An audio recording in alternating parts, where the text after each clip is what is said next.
Hey, this is Gary with Today for Tomorrow, and welcome to my backyard food forest in Boca Raton, Florida.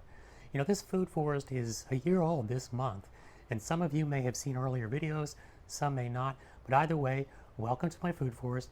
Let's take a tour. I'm going to show you, what's worked, what hasn't, and just how beautiful a backyard food forest, even in a small space, can be. All right, for starters, again, for those who've seen it and those who haven't, some things have changed.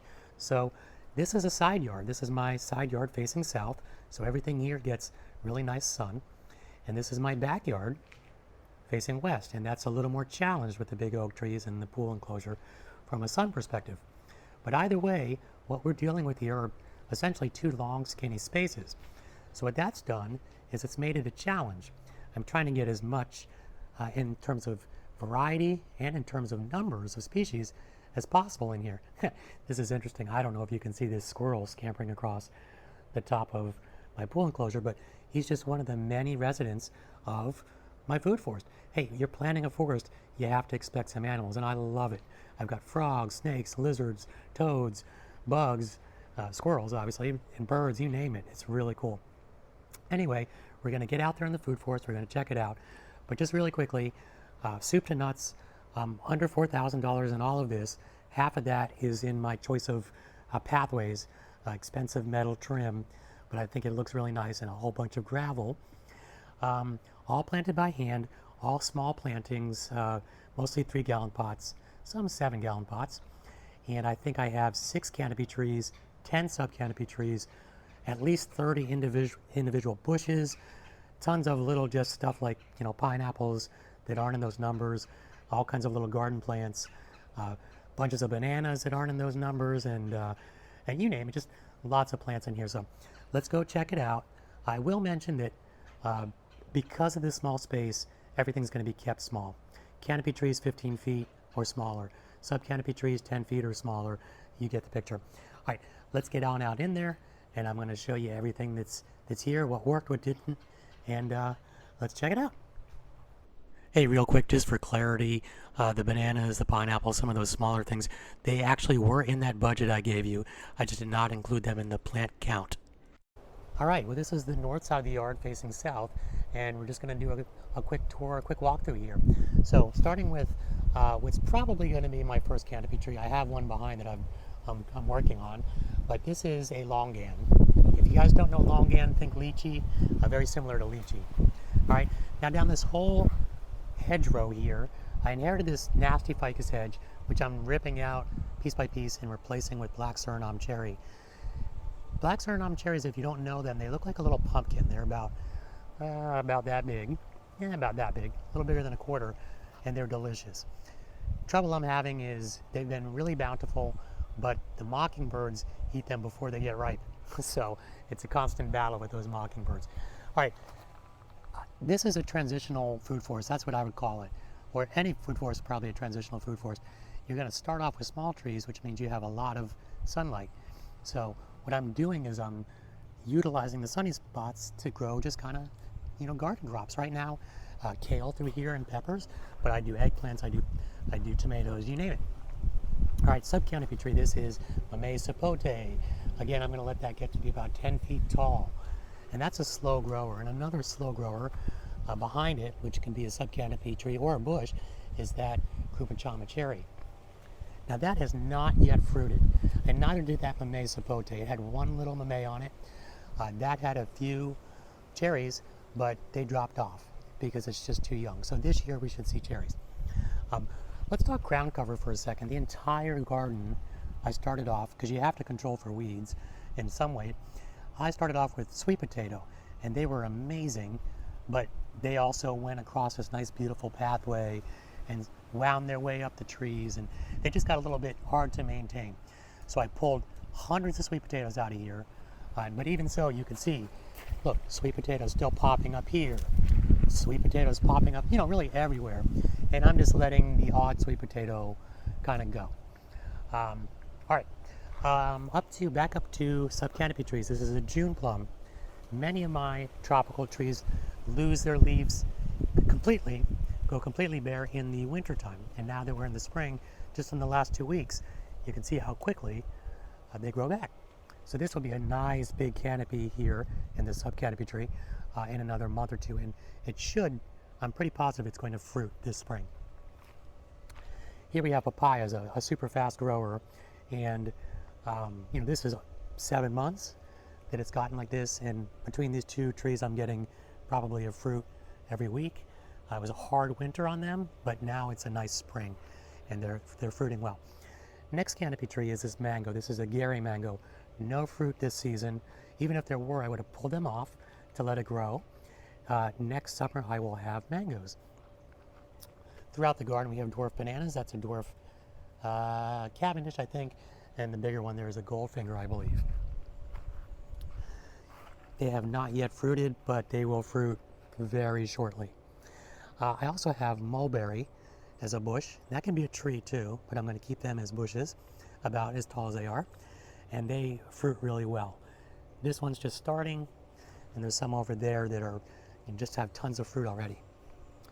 Again, sunny spots while the trees grow. So here we have pineapple, and we have rosemary, and then again, of course, the Suriname cherries around the corner here. Here we have aloe, and we have another canopy tree in this mango. This is a Glen mango. Again, no fruit this year. There will be next year. More banana, lots of mulberry, and continuing through here, you can look at my ground cover here, and that's the largely, not, well, it's weeds, of course, but largely it's this flowering ground peanut. Down the row here, you can just see more Suriname cherries. The one in the middle there is a Barbados cherry. Oh, here's a canopy tree. This is a sapodilla. This will fruit 3 times a year. It's just big enough now that I believe it will start fruiting. Moving down through here, you can see some of my resident lizards on the pool screen there. That one's going to eat that bug. I hope I caught that. And that's the thing about the food forest. You really do have habitat. You really have all these lizards and frogs and snakes and bugs and birds eating everything that I just mentioned. It's really cool to create habitat. All right, here we have a mulberry that's doing really well. Here's a new addition down here in this little lime tree that's supposed to be fruiting. It is actually.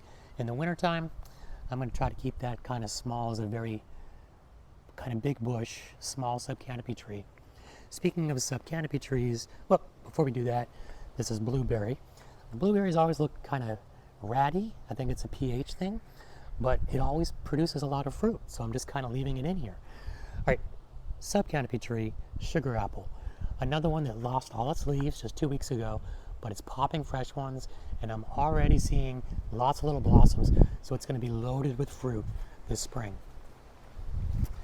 Here's a tomato plant. I was growing a bunch of tomatoes in here last year, and I cut them all down, but I guess some seeds from tomatoes that fell sprouted, and there you go. And that kind of happens throughout this garden. Here's another subcanopy tree in the sugar apple. Again, all fresh foliage and fresh flowers. There'll be tons of fruit on that. Okay, my only grass is this lemongrass, and it grows like crazy, so I have to cut it back like every other week. It's all the lemongrass you could ever want. More rosemary. Had some thyme here, but in the fence project I just kind of stomped it out. But it'll come back.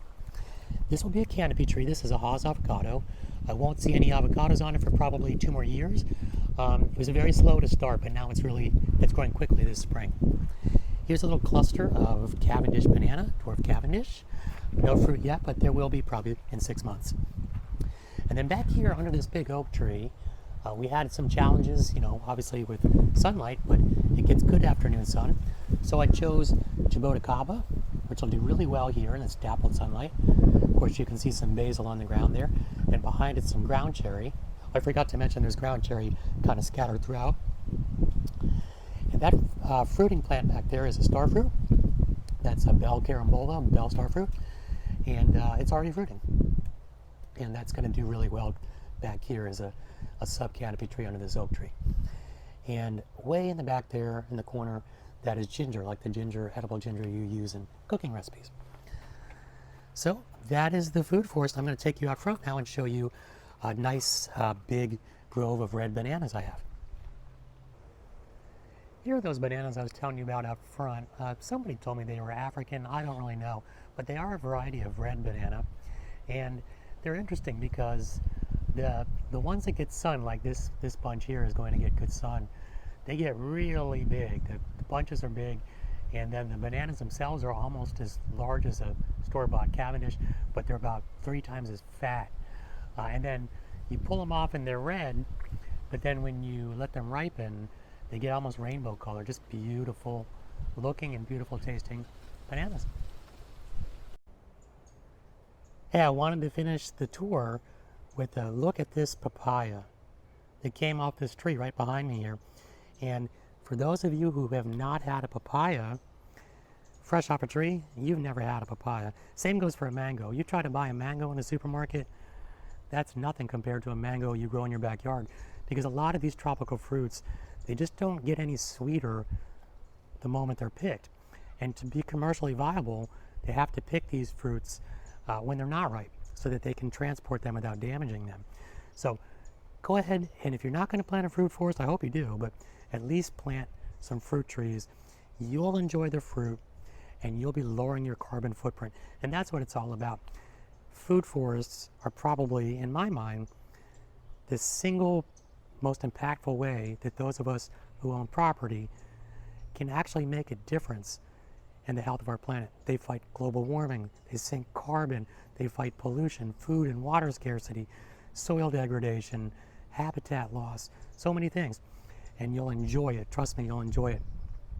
It's the little things we do in our daily lives today, like plant food forests, that really do have such a huge impact on all of our tomorrows. Hey, thanks for watching. See you next time.